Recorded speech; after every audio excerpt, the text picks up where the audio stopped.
কর্মকাণ্ড চালাতে পারবে না আওয়ামী লীগ, হুঁশিয়ারি প্রেস সচিবের। দলটিকে প্রতিহতে একাত্রা থাকার ঘোষণা বিভিন্ন দলের। আওয়ামী লীগের টপ লিডারশিপ জুলাই হত্যাকাণ্ডের সাথে জড়িত। বাংলাদেশে যতদিন না তারা ক্ষমা চাচ্ছে, যতদিন না তাদের এই লিডারশিপকে ট্রায়ালের মধ্যে আনা হচ্ছে, ততদিন তাদের কোনো প্রোটেস্ট করার আসলে করতে দেওয়া হবে না। আইসিটি ট্রাইব্যুনালে যারা এখন বিচারের মুখোমুখি গণহত্যার জন্য তারা আবার ফিরে আসতে চান, এটা এক ধরনের ঔদ্ধত্যের বহিঃপ্রকাশ। আওয়ামী লীগের যে কোনো পদক্ষেপকেই শুধু রাজনৈতিক বিভিন্ন দল নয়, আপামর জনগণই সেদিকে নজর রাখছে। অন্তর্বর্তী সরকারকে সঠিক পথে আনতে আন্দোলনের ইঙ্গিত বিএনপি নেতাদের। আমাদেরকে সড়কে আন্দোলনও করতে হতে পারে সরকারকে সঠিক রাস্তায় নিয়ে আসার জন্য। বিএনপির বিরুদ্ধে বিভিন্ন মহল বিভিন্নভাবে কিন্তু তৈরি হচ্ছে প্রোপাগান্ডা ছড়াচ্ছে। দেখছিলেন প্রধান শিরোনাম, রাতের সময় সঙ্গে আছি আমি মার্জিয়া শ্রেয়া। এবারে অন্যান্য শীর্ষ সংবাদ। তুলের সূচনা ফাউন্ডেশনের খোঁজে দুদকের একাধিক অভিযান, মেলেনি অস্তিত্ব। সাবেক এমপি শম্ভু ও প্রতিমন্ত্রী ওয়াদুদের বিরুদ্ধে মামলা। ইস্তেমার ময়দানে এবার প্রতিটি খিত্তায় থাকবে সাদা পোশাকে পুলিশ, ড্রোন ক্যামেরায় পর্যবেক্ষণ সহ 5 স্তরের নিরাপত্তা ব্যবস্থা। মাঠ পরিদর্শন করে জানালেন আইজিপি। এবং কালোবাজারির কবজায় প্রাথমিক ও মাধ্যমিকের পাঠ্য বই, পাণ্ডুলিপি ছাপিয়ে নীলক্ষেতে দোকানে বিক্রি। অসাধু প্রেস মালিকদের দুষছে এনসিটিভি, দ্রুত সরবরাহের তাগিদ।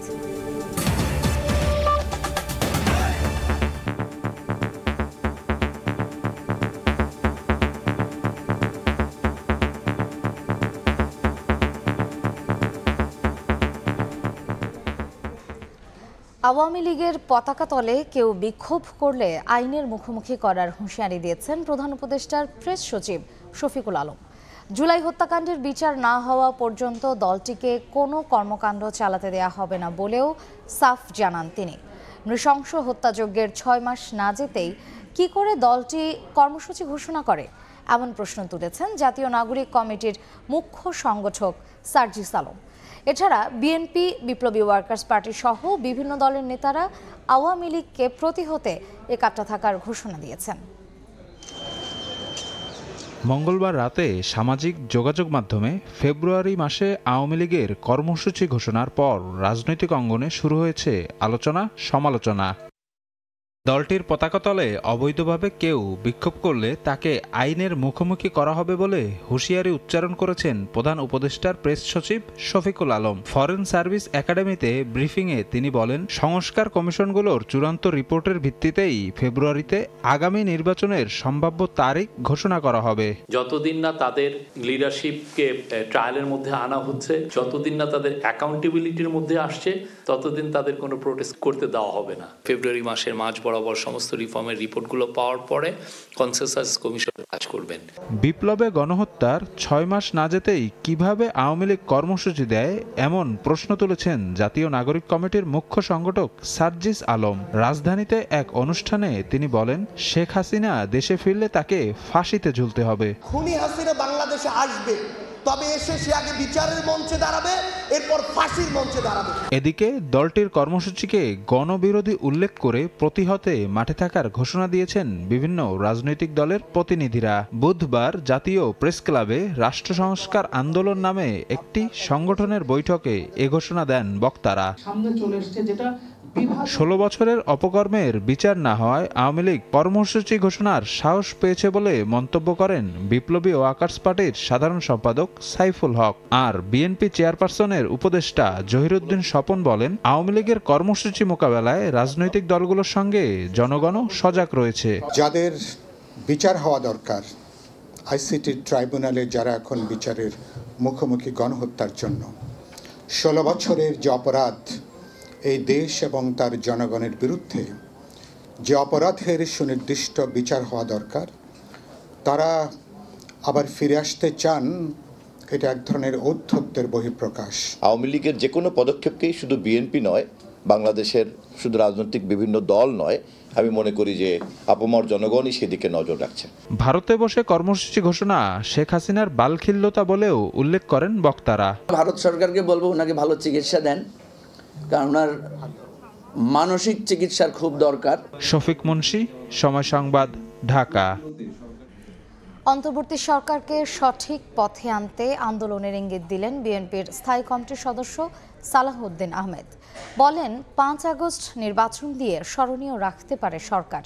মুক্তিযুদ্ধের সঙ্গে অন্য কিছুর তুলনা করা ঠিক হবে না বলেও মত তার। এদিকে বিএনপির বিরুদ্ধে বিভিন্ন মহল ষড়যন্ত্রে লিপ্ত জানিয়ে দলের ভারপ্রাপ্ত চেয়ারম্যান তারেক রহমান নেতাকর্মীদের ঐক্যবদ্ধ থাকার আহ্বান জানিয়েছেন। আগামী জাতীয় নির্বাচন কবে হবে এ নিয়ে আলোচনা যুক্তিতর্ক চলছে রাজনৈতিক মহলে। চলতি বছরের মধ্যেই ভোট আয়োজনের দাবি অনেক রাজনীতিকের।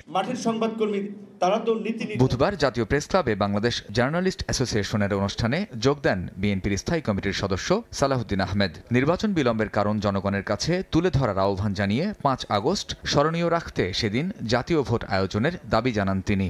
আমরা যদি এই সরকারকে সফল হতে দিতে চাই, তাহলে সরকারকে গাইড করার জন্য, পরিচালনা করার জন্য আমাদেরকে যথেষ্ট সমালোচনা করতে হবে।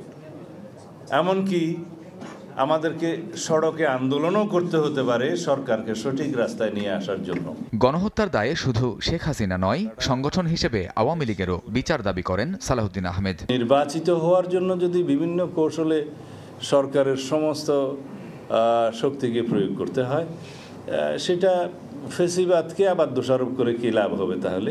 এদিকে 31 দফা বাস্তবায়ন ও জনসম্পৃক্ততা নিয়ে খুলনা বিভাগে যশোর, ঝিনাইদহ ও নড়াইল জেলা বিএনপির কর্মশালা অনুষ্ঠানে ভার্চুয়ালি যুক্ত হয়ে বিএনপির ভারপ্রাপ্ত চেয়ারম্যান তারেক রহমান বলেন, জনগণের আস্থা ধরে রাখতে সবচেয়ে বড় দায়িত্ব বিএনপির। আওয়ামী লীগ রাষ্ট্রের প্রতিটি ব্যবস্থাকে ভেঙে চুরে ধ্বংস করে গেছে বলেও মন্তব্য এই শীর্ষ নেতার।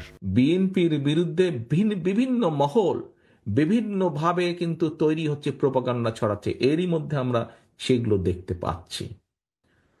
প্রোপাগান্ডা ছড়াচ্ছে, শত্রুপক্ষ বলেন বা প্রতিপক্ষ বলেন, সেগুলো তারা করবেই। দেশের সংকটকালীন মুহূর্তে বিএনপি এসে দাঁড়িয়েছে। দেশের মানুষ বিএনপির উপরে আস্থা রেখেছে। প্রতিটি নেতাকর্মীর দায়িত্ব হচ্ছে এই আস্থাকে ধরে রাখা। তারেক রহমান বলেন, 31 দফা বাস্তবায়নের মাধ্যমে স্বৈরাচারী সরকারের সব নির্যাতনের প্রতিশোধ নেওয়া হবে। আমি যে প্রশ্নটি এখন কামরুজ্জামান মামুন, সময় সংবাদ, ঢাকা। নয়াদিল্লিতে আসন্ন বিজিবি বিএসএফ মহাপরিচালক পর্যায়ের বৈঠকে গুরুত্ব পাবে সীমান্ত হত্যা বন্ধ ও কাঁটাতারের বেড়া ইস্যু। ভারতের সঙ্গে অসম চুক্তি ও বাংলাদেশ নিয়ে অপপ্রচার বন্ধের বিষয়েও হবে আলোচনা। সকালে সচিবালয়ে একথা বলেছেন স্বরাষ্ট্র উপদেষ্টা জাহাঙ্গীর আলম চৌধুরী। বৈঠক শেষে বিজিবি মহাপরিচালক জানান, আলোচনায় বাংলাদেশের স্বার্থ সংশ্লিষ্ট বিষয়ে ভারতকে কোনো ছাড় দেওয়া হবে না। সম্মেলন সামনে রেখে বুধবার সকালে সচিবালয়ে ভারতের সঙ্গে আলোচ্য বিষয় নিয়ে স্বরাষ্ট্র উপদেষ্টা জাহাঙ্গীর আলম চৌধুরীর সভাপতিত্বে বৈঠক অনুষ্ঠিত হয়। পরে বিজিবি মহাপরিচালক জানান, ভারতের কাঁটাতারের বেড়া নির্মাণ, সীমান্ত হত্যা সহ বাংলাদেশের স্বার্থ সংশ্লিষ্ট বিষয়ে ভারতকে ছাড় দেওয়া হবে না। চাঁপাইনবাবগঞ্জ আঙ্গরপোতা দহগ্রামের one of the main agenda, border killing one of the main agenda, অন্যান্য রিভার ডিসপিউট যেগুলো ওরা এখন ডিমার্কেশন করছে না, ওগুলো মেইন এজেন্ডা। মোট কথা আমরা যেটা বললেন, কোনো ছাড়। স্বরাষ্ট্র উপদেষ্টা বলেন, দুদেশের শূন্যরেখার 150 গজের মধ্যে নিয়ম মেনে বেড়া নির্মাণ, ভারতের গণমাধ্যমে বাংলাদেশ নিয়ে মিথ্যাচার বন্ধ, অভিন্ন নদীর পানি প্রত্যাহারের ইস্যু আলোচনায় গুরুত্ব পাবে। সাথে একটা চুক্তি আছে, হলো ইটিপি আর একটা হলো এসটিপি। এখানে আমাদের একটু হয়তো আগে যারা চুক্তি করছে ওটা ইটিপি অবলিগ এসটিপি দিয়ে দিছে, ওটার মধ্যে হওয়া উচিত ছিল শুধু ইটিপি। এটার জন্য হয়তো আমাদের একটা চেঞ্জ, তাদের সাথে হয়তো আমাদের আলোচনা হবে। বিজিবি বিএসএফ মহাপরিচালক পর্যায়ে সম্মেলনে ভারতের সঙ্গে বাংলাদেশের সম্পর্কে আস্থা ফিরিয়ে আনার বিষয়টি সবচেয়ে গুরুত্ব দেওয়া হবে বলেও জানান উপদেষ্টা। এই নদীগুলি প্রসূন আশিস, সময় সংবাদ, ঢাকা। বাংলাদেশ সীমান্তে কাঁটাতারের বেড়া দিতে জমি অধিগ্রহণের অনুমতি দিয়েছে ভারতের পশ্চিমবঙ্গ সরকার। নদিয়া জেলার করিমপুরে এ বেড়া নির্মাণ করা হবে। এরই মধ্যে জেলা কমিটিকে অনুমতি দিয়েছে মমতার মন্ত্রিসভা। এজন্য প্রয়োজনীয় অর্থ দেবে ভারতের কেন্দ্রীয় সরকার। জমি অধিগ্রহণের পর সীমান্তরক্ষী বাহিনী বিএসএফকে তা হস্তান্তর করা হবে। সীমান্তে কাঁটাতারের বেড়া দেয়া নিয়ে বাংলাদেশ ভারতের মধ্যে সম্প্রতি উত্তেজনা দেখা দেওয়ার পর এ সিদ্ধান্ত নিল তৃণমূল সরকার।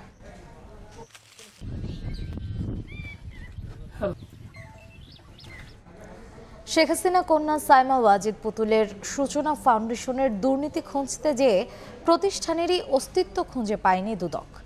দুপুরে সরকারি নথিতে থাকার প্রতিষ্ঠানটির ঠিকানা ধানমন্ডি সুধা সদন সহ বিভিন্ন স্থানে অভিযানে গেলেও মেলেনি হদিস। এদিন সাবেক এলজিআরডি প্রতিমন্ত্রী আব্দুল ওয়াদুদ দারা এবং সাবেক এমপি ধীরেন্দ্র দেবনাথ শম্ভুর বিরুদ্ধে মামলা করেছে সংস্থাটি।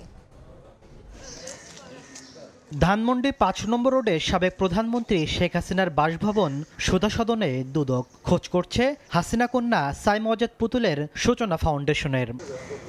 দুদক বলছে সূচনা ফাউন্ডেশনের ঠিকানায় উল্লেখ ছিল সুধা সদনের নাম। এছাড়া বেশ কয়েকটি স্থানের কথা বলা হলেও মেলেনি হদিস। এসে দেখলাম যে এখানে প্রতিষ্ঠানটি নেই বর্তমানে। 2014 সালে অটিজম শিশুদের মান উন্নয়নে পুতুলের নেতৃত্বে প্রতিষ্ঠিত হয় সূচনা ফাউন্ডেশন। দুদকের অভিযোগ, ক্ষমতার প্রভাব খাটিয়ে জোরপূর্বক ফাউন্ডেশনের সদস্য করা ও অনুদান দিতে বাধ্য করতেন তিনি। এমনকি প্রতিষ্ঠানে অনুকূলে দান করা অর্থের উপর বছরের পর বছর আয়কর মওকুফ করত জাতীয় রাজস্ব বোর্ড। আমরা কিছু রেকর্ডপত্র যেগুলো সংগ্রহ করেছি রেজিস্ট্রেশন কার্যালয় থেকে, আমরা সেগুলো বিশ্লেষণ করে পরবর্তীতে আমরা প্রধান কার্যালয়ের কমিশন বরাবর রিপোর্ট দাখিল করব। এদিন সাবেক প্রতিমন্ত্রী আব্দুল ওয়াদুদ দারা ও তার স্ত্রী সহ 8 জনের বিরুদ্ধে উত্তরা ফাইন্যান্স ও ইনভেস্টমেন্ট লিমিটেড থেকে 4 কোটি টাকার বেশি আত্মসাতের অভিযোগে মামলা করেছে দুদক। Uttara finance and investment limited হতে টাকা স্থানান্তর করত উত্তোলনপূর্বক আত্মসাৎ করায় উক্ত 8 জনের বিরুদ্ধে আজ একটি মামলা দায়ের হয়েছে। মামলা হয়েছে বরগুনায় 1 আসনের সাবেক এমপি ধীরেন্দ্রনাথ শম্ভু ও তার স্ত্রীর নামেও। তাদের বিরুদ্ধে প্রায় 7 কোটি টাকার অবৈধ সম্পদ অর্জন ও 50 কোটি টাকার সন্দেহজনক লেনদেনের অভিযোগ আনা হয়েছে। তাসলিম তৌহিদ, সময় সংবাদ, ঢাকা। রেলের কর্মচারীরা কর্মবিরতি প্রত্যাহার করায় সারা দেশে ট্রেন চলাচল স্বাভাবিক হয়েছে। ভোরে রাজশাহীগামী ধূমকেতু এক্সপ্রেসের যাত্রার মধ্য দিয়ে সচল হয় ট্রেনের চাকা। অন্যান্য দিনের তুলনায় যাত্রী চাপও ছিল কম, তবে প্রতিটি ট্রেনই স্টেশন ছাড়ছে 1 থেকে 1.5 ঘন্টা দেরিতে। একদিনের মধ্যেই স্বাভাবিক শিডিউলে ফেরার প্রত্যাশার কথা জানান স্টেশন ম্যানেজার। রানিং স্টাফদের কর্মবিরতি প্রত্যাহারের পর বুধবার সকাল থেকে কর্মব্যস্ত হয়ে ওঠে কমলাপুর রেল স্টেশন। যাত্রীদের পদচারণায় ভোর থেকেই মুখর হয় স্টেশন প্রাঙ্গণ, ফিরে যায় সেই আগের চিরচেনা রূপে। এদিন সকাল 7টায় রাজশাহীর ট্রেন ধূমকেতু এক্সপ্রেস ঢাকা ছেড়ে যায়। সচল হয় ট্রেনের চাকা, তবে যাত্রী চাপ কিছুটা কম থাকায় স্বস্তি নিয়েই ট্রেনে ওঠেন সবাই। নানা শঙ্কা কাটিয়ে ট্রেন চলাচল শুরু হওয়ায় স্বস্তির কথা জানান যাত্রীরা। ট্রেন চলতেছে, মানুষের ভোগান্তি কমছে, এখন আবার চালু হয়েছে, এখন মানুষ আরো স্বস্তিতে ফিরেছে। অবশ্যই ভালো লাগতেছে, অনেক ভোগান্তি থেকে আমরা রক্ষা পাইতেছি। তবে এদিন ট্রেনের শিডিউলে কিছুটা হেরফের হয়। সিলেটের ট্রেন পারাবত এক্সপ্রেস 4 ঘন্টার দেরিতে ঢাকা ছাড়ে, আর বাকিগুলো 1.5 থেকে 2 ঘন্টা বিলম্বে যাত্রা করে। এতে কিছুটা ভোগান্তিতে পড়েন যাত্রীরা। যাত্রী পারতেছি এটা শুনে অবশ্যই খুশি, কিন্তু তাও তো ভোগান্তি হয়েছে আমাদের, তাই না? লেট, অবশ্যই 1 ঘন্টা লেট। এখন কখন ছাড়বে এখনো কোনো নিশ্চয়তা পাচ্ছি না আর কি। সময় মতো ঢাকায় না পৌঁছাতে পারার কারণে বুধবার বাতিল হয় সিলেটের ট্রেন জয়ন্তিকা ও উত্তরবঙ্গের বুড়িমারি এক্সপ্রেস। স্টেশন ম্যানেজার জানান, ট্রেনের কোচ ও ইঞ্জিন এলোমেলো থাকায় এগুলো গুছিয়ে প্ল্যাটফর্মে দিতে খানিকটা বাড়তি সময় লাগছে। একদিনের মধ্যেই শিডিউলে ফেরার প্রত্যাশার কথা জানান তিনি। ইঞ্জিনগুলো ট্রেনে আসার জন্য কিছু প্রসিডিউর থাকে, এই প্রসিডিউরের কারণে মূলত কিছু লেট হয়েছে। আশা করতেছি 2-1 দিনের ভিতরে শিডিউল রিকভার হবে। একদিন ট্রেন বন্ধ থাকায় শুধু ঢাকার কমলাপুর স্টেশনে লোকসান 1,20,00,000 টাকা বলেও জানান ম্যানেজার। নাজমুস সালেহি, সময় সংবাদ, ঢাকা। অন্তর্বর্তী সরকার সত্য উদ্ঘাটনে কাজ করছে, যার বিপরীতে আওয়ামী লীগ সত্য পাল্টানোর পাঁয়তারা করছে বলে মন্তব্য করেছেন প্রধান উপদেষ্টার প্রেস সচিব শফিকুল আলম। সন্ধ্যায় সুপ্রিম কোর্ট বার অডিটোরিয়ামে আলোচনা সভায় উপস্থিত হয়ে এসব কথা বলেন তিনি। এ সময় শফিকুল আলম আরও বলেন, অন্তর্বর্তী সরকার জনপ্রিয়তা হারালে জুলাই অভ্যুত্থান নিয়ে আওয়ামী লীগ তাদের প্রোপাগান্ডাগুলো সত্য বলে প্রতিষ্ঠিত করার পাঁয়তারা চালাবে। এ সময় জুলাই অভ্যুত্থানকে কেন্দ্র করে জাতিসংঘের তদন্ত রিপোর্ট একটা মাইল ফলক তৈরি করবে বলে মন্তব্য করেন ব্যারিস্টার সারা হোসেন। আওয়ামী লীগ বিচারহীনতার যে সংস্কৃতি তৈরি করে রেখেছিল, সেখানেও সংস্কার প্রয়োজন বলেও মন্তব্য করেন আইনজ্ঞরা। এই গভর্নমেন্ট, আমি বলবো, আপনারা অনেকে ক্রেডিট কোড দিতে চান না, but they are doing right work. তারা যে এটা প্যানেল করেছেন ইনকোয়ারি, এই এনফোর্স ডিসঅ্যাপিয়ারেন্সের, এটা আপনারা ভাবছেন যে 2 দিনে হবে, 2 দিনে হবে না, এটা অনেক দিন লাগবে। আওয়ামী লীগ তো তার ন্যারেটিভ দিচ্ছে, সে মনে করছে যে সে আবার এই গভর্নমেন্ট বা এই সামনে কোনো গভর্নমেন্ট যদি আনপপুলার হয়ে যায় সে তখন তার ন্যারেটিভটাকে ইম্পোজ করবে, ওইটাই সত্য। আমরা যেটা বলছি, আমরা যেটা দেখছি, বা ৬,০০০ ভিডিও দেখে যে ১৫ মিনিটের ভিডিওটাকে নির্যাস করা হচ্ছে সেটা সত্য না। জাতিসংঘ থেকে যে তদন্ত করা হয়েছিল জুলাই অগস্টের ঘটনা নিয়ে, তাদের প্রতিবেদন আশা করি আমাদের কাছে চলে আসবে। বাকি পৃথিবী বোঝার একটা সুযোগ পাবে বাংলাদেশে কি হয়েছিল। দেশের ব্যাংক খাতে টাকা চুরি আকস্মিক কোনো ঘটনা নয়, এতে সর্বোচ্চ পর্যায়ের সমর্থন ছিল বলে মন্তব্য করেছেন পররাষ্ট্র উপদেষ্টা। বিকেলে পররাষ্ট্র মন্ত্রণালয়ে পোস্টে কনভেনশন বাস্তবায়নের প্রথম ধাপের উদ্বোধনী অনুষ্ঠানে এ কথা বলেন তিনি। আমাদের ব্যাংকগুলো থেকে যে টাকা চুরি হয়েছে এটা কিন্তু ঘটনাক্রমে হয়নি, এটা সর্বোচ্চ পর্যায় থেকে এটাকে এনকারেজ করা হয়েছিল বলে কিন্তু করেছে। পত্রপত্রিকায় উঠেছে, সবাই বলা করছে যে অমুক ব্যাংকটাকে ধ্বংস করে দেওয়া হচ্ছে। যখন আপনার একজন ট্যাক্সি ড্রাইভার টাকা পয়সা ফেরত দেয়, অটোমেটিক্যালি কিন্তু আপনার ইমেজ করে। আপনার এমপি যখন দুর্নীতির দায়ে জেলে যায় আরেক দেশে গিয়ে, আপনার ইমেজ রক্ষা করা সেখানে খুব কঠিন। তো আমি যেটা বলবো সেটা হলো যে আমাদের সার্বিকভাবে আমরা যা করব সেটাই আমাদের ইমেজ হবে। অন্তর্বর্তী সরকারের নেয়া পদক্ষেপ এখনও জনজীবনে স্বস্তি আনতে পারেনি বলে পর্যবেক্ষণ তুলে ধরেছে গবেষণা প্রতিষ্ঠান centre for policy dialogue CPD. তেল, চিনি, পেঁয়াজ সহ 14 পণ্যের দামে অস্বাভাবিক ওঠানামার জন্য মজুতদারি ও কমিশন বাণিজ্যকে দায়ী করেছে গবেষণা প্রতিষ্ঠানটি। বাজার সিন্ডিকেট ভাঙার পাশাপাশি দুর্বল ব্যাংকগুলো বন্ধের সুপারিশ সিপিডির। অন্তর্বর্তী সরকার দায়িত্ব নেওয়ার প্রায় 6 মাস হতে চলেছে। এই সময়ে জীবনযাত্রার ব্যয় কমিয়ে আনার উদ্যোগ নিলেও বাজারে তার প্রভাব ছিল কম। বরং তেল, চিনি সহ অনেক নিত্যপণ্যের আন্তর্জাতিক ও দেশের বাজারে দামের বিস্তর ফারাক দেখা গেছে। এমন তথ্য তুলে ধরে বুধবার বাংলাদেশের অর্থনীতির স্বাধীন পর্যালোচনা প্রকাশ প্রতিবেদনে 14টি নিত্যপণ্যের অস্বাভাবিক দামের জন্য মজুতদারি ও কমিশন বাণিজ্যকে দায়ী করেছে সিপিডি। বলেছে এসব বন্ধে কার্যকর পদক্ষেপ নিতে পারেনি অন্তর্বর্তী সরকার। অনেক জায়গায় আমরা কিন্তু দেখছি যে চাঁদাবাজি ইত্যাদির কারণেও যেটা অব্যাহত আছে সেটার কারণেও মূল্য বৃদ্ধি পাচ্ছে। অর্থনীতি কেন্দ্রিক কিছু সংস্কার কর্মসূচি পদক্ষেপ আমরা লক্ষ্য করেছি, তবে এখনো পর্যন্ত জনগণের জীবনে কিংবা ব্যবসা বাণিজ্যের অঙ্গনে স্বস্তি আনার মতো কোনো উল্লেখযোগ্য পরিবর্তন দেখা যাচ্ছে না। জ্বালানি খাতের নাজুক পরিস্থিতির কথা তুলে ধরে সিপিডি জানায় পিডিবির কাছে বিদ্যুৎ কেন্দ্রগুলোর পাওনা 21,000 কোটি টাকা। সংকট নিরসনে যুক্তরাষ্ট্র থেকে এলএনজি আমদানি নিয়েও প্রশ্ন তুলেছে বেসরকারি গবেষণা সংস্থাটি। আমরা কিন্তু সিপিডি থেকে অনেক বছর ধরে বলছি যে আমাদের নিজস্ব এক্সপ্লোরেশন শক্তি, আমাদের সেখানে জনবল, এইখানে আমাদের ইনভেস্টমেন্ট করা, এইটাই হলো আমাদের স্ট্যান্ড। আগের সরকারের সময় সবচেয়ে আলোচিত ব্যাংক খাতের কথা তুলে ধরে সিপিডি বলেছে লাইফ সাপোর্টে থাকা ব্যাংকগুলো বন্ধ করে দেওয়া উচিত। ডিজিটাল ব্যাংক স্থগিত করা এবং মধ্যমেয়াদী পদক্ষেপের মধ্যে বাংলাদেশ ব্যাংকের নিয়ন্ত্রণ এবং কমপ্লায়েন্স শক্তিশালী করা, লাইফ সাপোর্টে থাকা ব্যাংকগুলো এগুলোকে বন্ধ করে দেওয়া। গেল বছরের সেপ্টেম্বর শেষে ব্যাংক খাতে খেলাপি ঋণের পরিমাণ প্রায় 2,85,000 কোটি টাকা উল্লেখ করে এসব ঋণ আদায়ে ট্রাইব্যুনাল গঠনের সুপারিশ করেছে সিপিডি। সংস্কারের জন্য উপস্থাপন করা শুভ খান, সময় সংবাদ, ঢাকা। বছরের 1 মাস পেরিয়ে গেলেও এখনও শিক্ষার্থীদের হাতে পৌঁছায়নি প্রাথমিক ও মাধ্যমিক পর্যায়ের সব পাঠ্য বই। তবে বিনামূল্যের সব বই বিক্রি হচ্ছে নীলক্ষেত সহ বিভিন্ন বইয়ের দোকানে। এনসিটিভি বলছে বই সরবরাহে দেরির সুযোগ নিয়ে কালোবাজারে বিক্রি করছে অসাধু ব্যবসায়ীরা।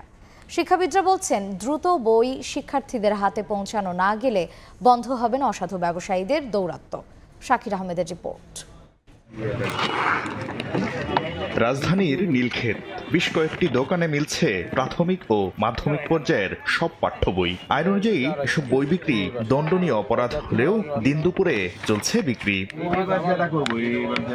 পাঠ্য বই বিক্রির কারণ জানতে চাইলে বিক্রেতার দাবি অভিভাবক কিংবা স্কুল কর্তৃপক্ষের অনুরোধে এসব বইয়ের মূল কপি সংগ্রহ করে দেন তিনি, কখনো পিডিএফ থেকে প্রিন্ট করে বিক্রি করেন।